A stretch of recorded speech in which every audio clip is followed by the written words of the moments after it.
చపాతీ లేయర్స్‌గా సాఫ్ట్‌గా రావడం only north states వాళ్ళకే పాసిబుల్ అనుకుంటున్నారా? అలా అనుకుంటున్నారు అంటే మీరు తప్పులో కాలేసినట్టే.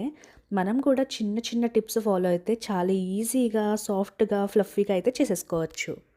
ఫస్ట్ అయితే మనకి దొరికే గోధుమ పిండి తీసుకొని ఆయిల్ అండ్ సాల్ట్ తగినట్టుగా వేసుకొని కలిసేలా కలుపుకోవాలి. ఎక్కడ కూడా ఒకే చోట సాల్టీగా మనకు అనిపించకూడదు.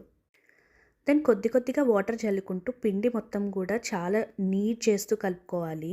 ఇక్కడే చిన్న టిప్ ఏంటంటే ఎంత ఎక్కువసేపు నీట్ చేసి కలుపుతామో, ఎంత గట్టిగా బాది కలుపుకుంటామో అంత సాఫ్ట్‌గా మనకి చపాతీస్ అనేవి టర్న్ అవుట్ అవుతాయి. ఇప్పుడు కలుపుకున్న చపాతీ పిండిని మనం టచ్ చేస్తే ఫింగర్స్‌తో సాఫ్ట్‌గా, ఈజీగా ప్రెస్ అవ్వాలి. అలా అలా అయిన తర్వాత ఆ చపాతీ పిండిని మనం లిడ్ క్లోజ్ చేసుకొని పక్కన పెట్టుకోవాలి. 10 మినిట్స్ నానబెట్టుకోవాలి. ఇప్పుడు చపాతీ పిండిని కావాల్సినంత సైజులో బాల్స్ చేసుకొని, పొడిపిండి చల్లి చిన్నగా అయితే మనం స్ప్రెడ్ చేసుకోవాలి. దాని మీద ఒకే ఒక్క ఆయిల్ డ్రాప్ వేసుకొని, మొత్తం ఈవెన్‌గా స్ప్రెడ్ చేసుకొని, మనకు కావాల్సినట్టుగా ట్రయాంగిల్ ఆర్ పరోటా షేప్‌లో కూడా మడత పెట్టుకోవచ్చు.